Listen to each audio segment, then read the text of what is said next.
வணக்கம் நண்பர்களே, இன்னைக்கு நாம TNTET 2017 paper 2 social science part 17 பார்க்க போறோம். இன்றைய தத்துவம், உன்னுடைய வாழ்க்கைக்கு மூச்சு எவ்வளவு அவசியமோ அப்படியே தான் உழைப்பும். உழைப்பின்றி ஜீவிப்பதில் உற்சாகமில்லை. ஹாலி. இதற்கு முன்பு இருக்கிற பாடம் வரைக்கும் நம்ம ஆங்கிலேயர்கள் எப்படி வந்தாங்க, எந்த அளவுக்கு தன்னுடைய ஆட்சியை நிலைப்படுத்தினாங்க, கடைசியாக பிரெஞ்சுக்காரர்கள் அவங்ககிட்ட தோல்வியை தழுவின அப்புறம் முழுமையாகவே ஆங்கிலேயர்கள் ஆளத் தொடங்கினாங்கன்றதை நம்ம பார்த்தோம். இப்போ இன்னைக்கு நம்ம தெரிஞ்சுக்க போகிறது பார்த்தீங்கன்னா வரலாறுல பாடம் 5, இந்தியாவில் ஆங்கில கிழக்கிந்திய கம்பெனியின் ஆட்சி 1773 முதல் 1857 வரை நம்ம இன்னைக்கு பார்க்க போகிறோம். இந்த காலகட்டங்களில் பார்த்தீங்கன்னா வாரன் ஹேஸ்டிங் அவர்கள் பார்த்தீங்கன்னா ஆளுநராக வங்காளத்தில் நியமிக்கப்படுவார். அதாவது 1772 முதல் 1785 ஆண்டுகளில் பார்த்தீங்கன்னா வாரன் ஹேஸ்டிங் அவர்கள் தான் வங்காளத்தின் ஆளுநராக திகழ்வார். அவர் பார்த்தீங்கன்னா அவர் ஆட்சியை ஏற்கும் பொழுது வங்காளத்தில் மிக பெரும் பஞ்சத்தினால மக்கள் மிகவும் துயரற்று இருப்பாங்க. அது மட்டும் இல்லாமல் அந்த ஆங்கில கம்பெனி இருக்கு இல்லையா, அதற்கு அதிகாரிகள்லாம் பார்த்தீங்கன்னா அதிகப்படியான ஊழல்லாம் செய்து அவங்க அதிகப்படியான செல்வங்கள்லாம் சேர்த்து நிறைய வச்சுருப்பாங்க. இது மாதிரி இருக்கும்போது பார்த்தீங்கன்னா கம்பெனி நிர்வாகம் மிகவும் சீர்குலைஞ்சு காணப்படும். இதையெல்லாம் சரி பண்ணுறதுக்காக நம்ம வாரன் ஹேஸ்டிங் அவர்கள் என்ன பண்ணுவாங்கன்னா 1773 ஒழுங்குமுறை சட்டத்தை கொண்டு வருவார்.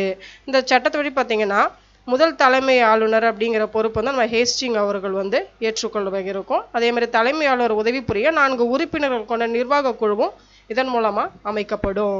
இந்த சட்டத்தில் பார்த்தீங்கன்னா அந்த அளவுக்கு ஒரு மக்கள்கிட்ட பெரிய தாக்கமோ அல்லது மாற்றத்தையோ கொண்டு வரல. அதனால பார்த்தீங்கன்னா இந்த சட்டத்தில் இருக்கிற சில குறைகள்லாம் பார்த்தீங்கன்னா அந்த ஊழலை தடுக்கிற வகையில் அமையப்படலை. அதனால் இந்த சட்டத்தில், அதாவது இந்த ஒழுங்குமுறை சட்டம் இருக்கு இல்லையா, அந்த சட்டத்தில் சில குறைகள் காணப்படுது இல்லையா, அந்த குறைகளை சரி செய்யறதுக்காக 1784 பிட் இந்திய சட்டம் கொண்டு வரப்பட்டது. அந்த சட்டம் பார்த்தீங்கன்னா இந்த சட்டத்தின் மூலமாக தலைமை ஆளுநர் நியமிக்கப்படுவார். அவருக்கு குழு எண்ணிக்கையில் பார்த்தீங்கன்னா 4 3 குறைக்கப்படும். அது மட்டும் இல்லாமல் தன்னுடைய நிர்வாக வளர்ச்சிக்காக 6 பேர் கொண்ட குழு கட்டுப்பாட்டில் உருவாக்கப்படும் அப்படிங்கிறத கொண்டு வந்தாங்க. அதற்கடுத்தது பார்த்தீங்கன்னா வாரன் ஹேஸ்டிங் அவர்கள் பார்த்தீங்கன்னா ராபர்ட் கிளைவ் அவர்களால் இரட்டையாட்சி முறை ஏற்படுத்தப்பட்டது இல்லையா, அதை அவர் ஒழிச்சிருவார். அது மட்டும் இல்லாமல் அரசினுடைய கருவூலத்தை முர்ஷிதாபாத்ல இருந்து கல்கத்தாவுக்கு இவர் மாற்றி அமைப்பார். அதற்கடுத்தது பார்த்தீங்கன்னா இவர் பிற சீர்திருத்தங்கள் கூட செய்திருக்கிறாரு. வருவாய்த்துறையில் பார்த்தீங்கன்னா இவர் நில குத்தகை அடிப்படையில் அதனுடைய தொகை ஏலம் கொடுக்கப்படுறது, அந்த நிலத்திலிருந்து 5 ஆண்டுகளுக்கு நில வரிக்கப்படுறது போன்ற இதெல்லாம் அரசாங்கத்துக்கு அவர் செய்து கொடுப்பாரு. அது மட்டும் இல்லாமல் வணிகத்துறையில் பார்த்தீங்கன்னா 25% தள்ளுபடி வியாபாரிகளுக்கு அவர் அளிப்பார். அது மட்டும் இல்லாமல் கல்கத்தா, டாக்கா, ஹூக்ளி, பாட்னா, முர்ஷிதாபாத் ஆகிய இடங்களில் சுங்கச்சாவடிகளை ஏற்படுத்துவார். அவருடைய காலத்தில் பார்த்தீங்கன்னா ரோஹில்லா போர் ஏற்படும் 1774. ரோஹில்லர்கள் யார் அப்படின்னு பார்த்தீங்கன்னா ஆப்கானிய மக்கள்னு சொல்லுவாங்க. அவங்க பார்த்தீங்கன்னா அடிக்கடி மராத்தியர்களுடைய தாக்குதலுக்கு அவங்க ஆளாவாங்க. அதனால் அவங்க என்ன பண்ணுவாங்கன்னா அடிக்கடி எங்களை மராத்தியர்களை தாக்குறாங்க, அதனால் எங்களுக்கு உதவி செய்யுங்கன்னு சொல்லிட்டு அயோத்திய நவாப்பான ஷிராஜ் உத் தௌலா கிட்ட உதவி கேட்பாங்க. உடனே அவரும் அதுக்கு ஒத்துக்குவார். உடனே இவங்க சொல்லுவாங்க, எங்களோட சண்டை போடு, எங்க கூட சேர்ந்து நீங்கள் சண்டை போட்டு மராத்தியர்களை நீங்கள் வீழ்ச்சி அடைய செய்யணும், அதுக்கு பதிலாக நான் உங்களுக்கு 40 லட்சம் ரூபாய் உங்களுக்கு நான் கொடுக்குறேன் அப்படின்னு சொல்லிட்டு அவங்க ஒத்துக்குவாங்க. சரி, நான் அந்த ஒப்பந்தத்தை அவர் ஏற்றுக்கிட்டு என்ன பண்ணுவார்னா சண்டை போடுறதுக்காக 1773 சண்டை ரோஹில்லா மீது படையெடுத்து ஆரம்பிப்பாங்க. ஆனால் பார்த்தீங்கன்னா நம்மளுடைய சிராஜ் உத் தௌலா அவர்களுடைய படை வருவதற்கு முன்னாடி பார்த்தீங்கன்னா மராத்தியர்கள் சண்டையில் தோல்வி தழுவி பயந்து ஓடி போயிடுவாங்க. அதனால் பார்த்தீங்கன்னா நம்ம சிராஜ் உத் தௌலா அவர்கள் போரில் ஈடுபடவே மாட்டாங்க. அதனால் ரோஹில்லர் என்ன பண்ணுவாங்கன்னா, நீங்கள் சண்டையில் நீங்கள் ஈடுபடவே இல்லை, எங்களுக்கு போர் செய்யும் பொழுது நீங்கள் வரலை இல்லையா, நீங்கள் வர்றதுக்கு முன்னாடியே எல்லாம் முடிஞ்சிருச்சு, அதனால் உங்களுக்கு நாங்கள் 40 லட்ச ரூபா பணம் தரமாட்டோம் அப்படின்னு சொல்லுவாங்க. உடனே நம்ம சிராஜ் உத் தௌலா அவர்கள் கோவப்பட்டுருவார். கோவப்பட்டு என்ன பண்ணுவார், ஆங்கிலேயர்கிட்ட போயிட்டு உதவி கேட்பாரு. இந்த மாதிரி நான் எனக்கு 40 லட்சம் ரூபாய் தரேன்னு சொன்னாங்க, கடைசியில் சொல்லவே இல்லைன்னு சொன்னதும் உடனே சிராஜ் உத் தௌலா அவர்களோட ஆங்கிலேயர்கள் ஒன்று சேர்ந்து போரிட்டு நம்ம ரோஹில்லர்களை வென்று அவங்கள்ட்ட அந்த பணயமாக அந்த அவங்களுடைய பணமும் பறிமுதல் பண்ணுவாங்க. அடுத்தது பார்த்தீங்கன்னா இரண்டாவது ஆங்கில மைசூர் போர் 1780 1774 இந்த வருட காலங்களில் இந்த இரண்டாவது ஆங்கில மைசூர் போர் நடைபெற்றுச்சு. 1769 மதராஸ் உடன்படிக்கை மூலமாக என்ன ஆயிடுதுன்னா ஹைதர் அலிக்கும் ஆங்கிலேயர்களிடையே வந்து ஒரு சுமூகம் ஏற்பட்டிருந்தது. அதான் பார்த்தீங்கன்னா 1771 மராத்தியர்கள் பார்த்தீங்கன்னா மைசூர் மேலே படையெடுக்கும் பொழுது நம்ம ஆங்கிலேயர்கள் இருக்காங்க இல்லையா, ஹைதர் அலிக்கு உதவுறதுக்கு வரமாட்டாங்க. அதனால ஹைதர் அலி என்ன பண்ணுவாருன்னா 1780 ஆங்கிலேயருக்கு எதிராக போர் தொடுப்பாரு. அப்போ பார்த்தீங்கன்னா 1781 ஃபோர்ட் நோவா என்ற இடத்துல வந்து ஆங்கிலேய படைய தளபதி சர் ஐயர்கூட் என்ன பண்ணுவாருன்னா ஹைதர் அலியை தோற்கடிச்சிருவாரு. அதற்கடுத்தது பார்த்தீங்கன்னா 1782 ஆரணி இடத்துல மீண்டும் ஹைதர் அலி வந்து தோற்கடிக்கப்படுவார்.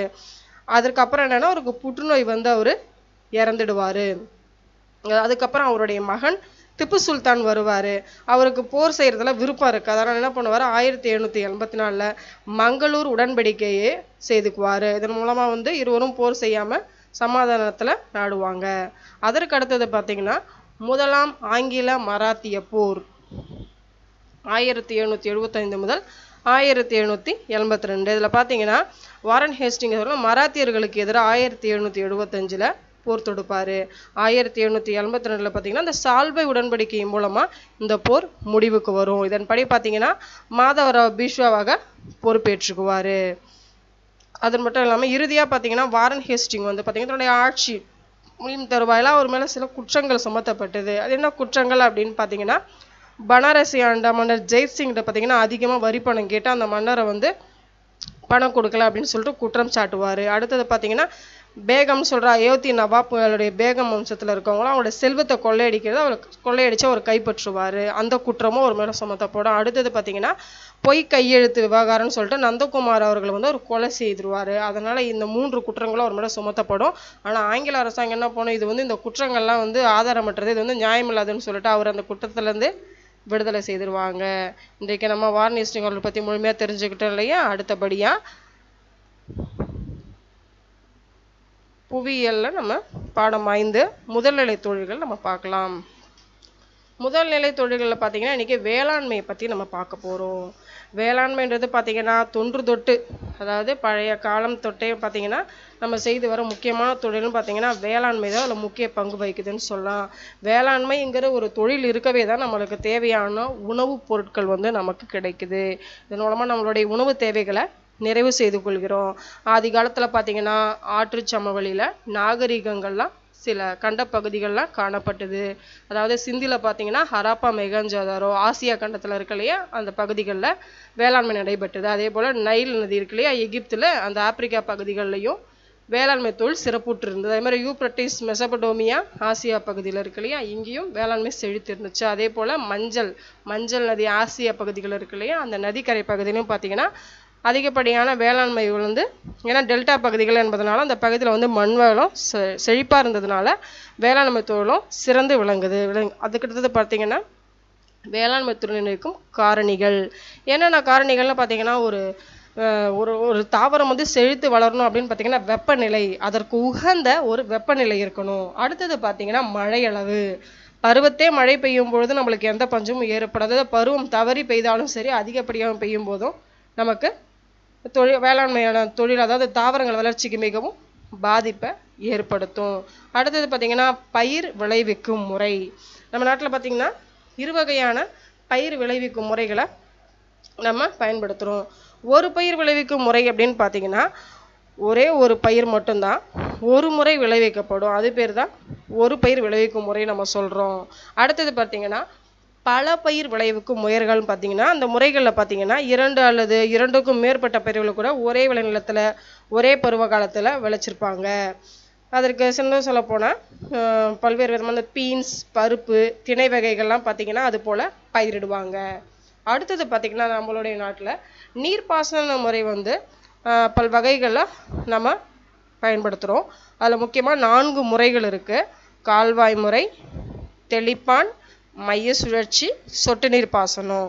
முதல்ல நம்ம கால்வாய் பாசனம்னு பார்த்தீங்கன்னா இது பொதுவாக பார்த்தீங்கன்னா வயல்வெளிகளில் கால்வாய் போன்ற அமைப்பை ஏற்படுத்தி அதன் மூலமாக தண்ணியை பாய்ச்சுவாங்க. அடுத்தபடியாக பார்த்தீங்கன்னா தெளிப்பான்னா பார்த்தீங்கன்னா பைப் மாதிரி வச்சுருப்பாங்க. அதை சுழல் முறையில் சுற்றி வந்து பக்கத்தில் இருக்க செடிகளுக்கு மேலே தண்ணி வந்து அடிக்கும். அது பேர் தான் தெளிப்பான்னு சொல்கிறோம். அடுத்தது பார்த்திங்கன்னா மைய சுழற்சி முறை. மைய சுழற்சி முறை ஒரே சுழற்சி மாதிரி பந்து எப்படி சுழலுமோ அதே போல் ஒரு சுழற்சி ஏற்படுத்தி அதன் மூலமாக தண்ணீர் பாய்ச்சுறது. அடுத்தபடியாக சொட்டு நீர் பாசனம்னு பார்த்தீங்கன்னா இதில் டியூப் முறையில் பார்த்தீங்கன்னா சொட்டு நீர் பாசனம் வந்து அந்த வேர்களுக்கு இடையில வந்து தண்ணி சொட்டும் விதத்தில் அமைஞ்சிருக்கும். இது பேர் வந்து சொட்டு நீர் பாசனம்னு சொல்லுவோம். இந்த வகைகளில் நம்ம நீர்ப்பாசனத்தை மேற்கொள்கிறோம். அடுத்தபடியாக பார்த்தீங்கன்னா நிலத்தோற்றம் அப்படின்னு எடுத்துக்கிட்டா நம்மளுடைய நாட்டில் பார்த்தீங்கன்னா மலைகள், பீடபூமிகள், சமவெளிகள் இதெல்லாம் பார்த்தீங்கன்னா முக்கியமான நிலத்தோற்றம்னு சொல்லலாம். அதுவும் முக்கியமாக வண்டல் மண் நிறைந்த சமவெளிகளில் பார்த்தீங்கன்னா வேளாண்மை தொழில் வந்து மிகவும் செழித்த ஒரு நிலைய இந்த இடத்துல காணப்படும். உலகிலே பார்த்தீங்கன்னா சமவெளி பகுதிகள் தான் மிக அதிக அளவில் வந்து பயிர்கள் விளைவிக்கிற நிலங்கள் வந்து இருக்குது. அது மட்டும் இல்லாமல் நம்ம நாட்டில் எடுத்துக்கிட்டிங்கன்னா வட இந்திய சமவெளி வேளாண் தொழில் செய்கிறதுக்கு உகந்த ஒரு நிலப்பரப்பாக காணப்படுது. அடுத்தபடியாக பார்த்தீங்கன்னா மண் வளம்னு பார்த்தீங்கன்னா வண்டல் மண் தான் மிகச்சிறந்த ஒரு வளமுடைய மண்ணாக காணப்படுது. இந்த மண்ணுக்கு அடுத்தது பார்த்தீங்கன்னா கரிசல் மண். இந்த மண்ணெலாம் பார்த்தீங்கன்னா புல்வெளி மண் போன்ற மண் வகைகள்லாம் பார்த்தீங்கன்னா வேளாண்மைக்கு பரவலாக பயன்படுத்துகிற மண் வகைகள்.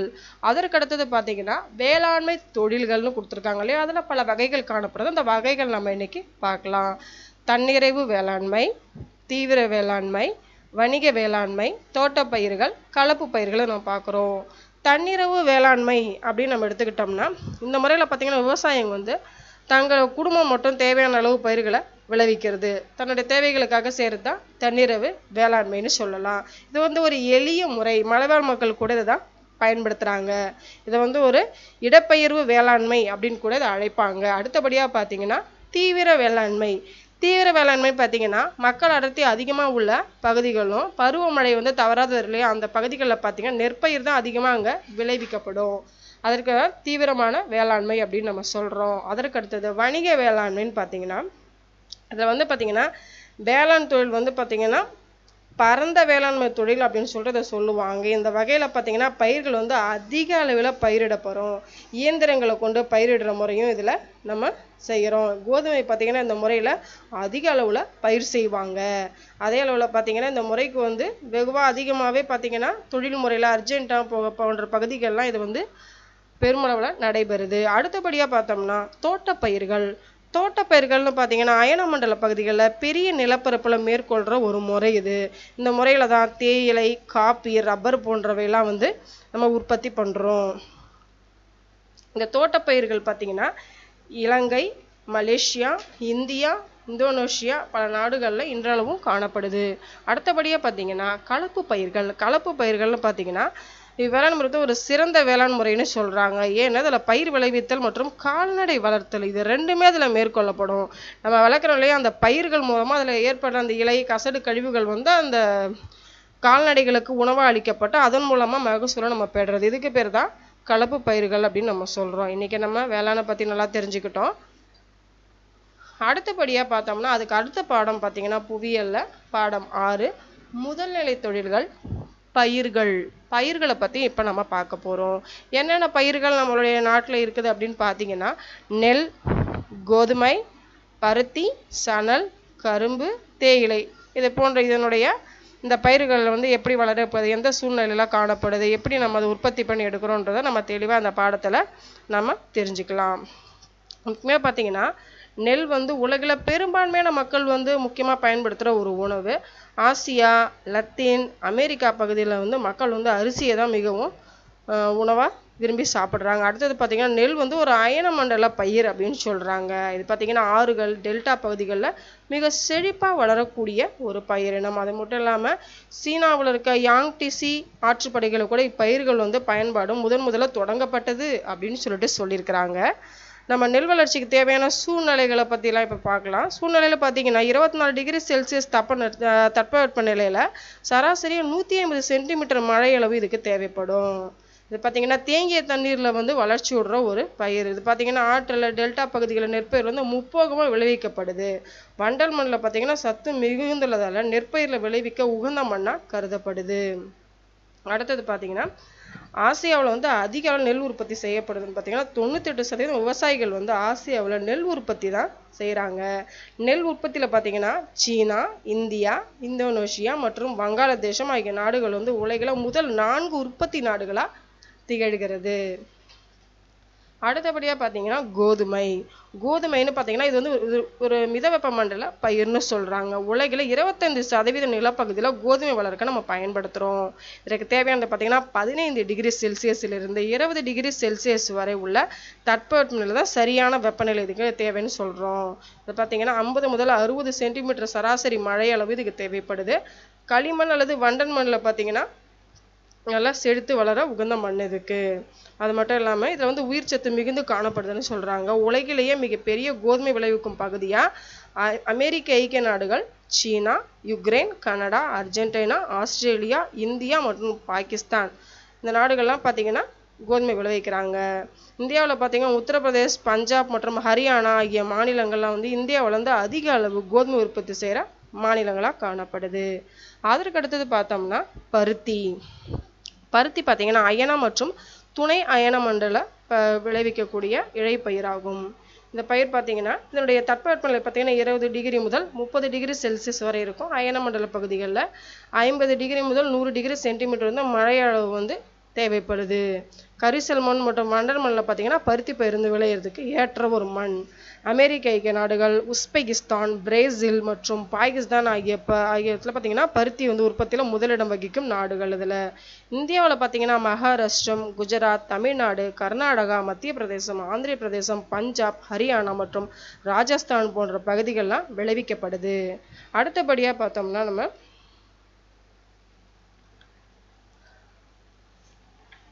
கரும்பு பார்த்தோம்னா கரும்பு வந்து ஒரு உயரமான அயனமண்டல புல்வகை தாவரம்னு சொல்லலாம். 3.5 சென்டிமீட்டர் வரை வளரக்கூடிய ஒரு தாவரம் இது.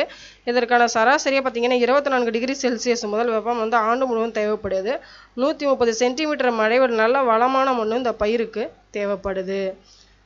லத்தீன் அமெரிக்கா மற்றும் தென் மற்றும் கிழக்கு ஆசிய பகுதிகளில் கரும்பு வந்து உற்பத்தி செய்கிற முக்கிய நாடுகளாக இருக்குது. இந்தியா, பாகிஸ்தான், இந்தோனேஷியா, பிரேசில் ஆகிய நாடுகளில் கரும்பு உற்பத்தி முக்கிய பங்கு வகிக்குது. அடுத்தபடியாக பார்த்தோம்னா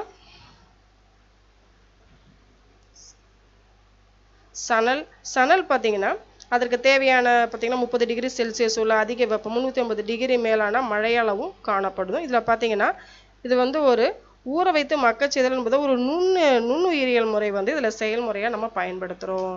அடுத்தபடியாக பார்த்தோம்னா இறுதியாக தேயிலைன்னு பார்த்தீங்கன்னா அயன மற்றும் துணை அயன மண்டல பகுதி மலைச்சரிவுகள்லாம் தேயிலை வந்து வளர்க்கப்படுது.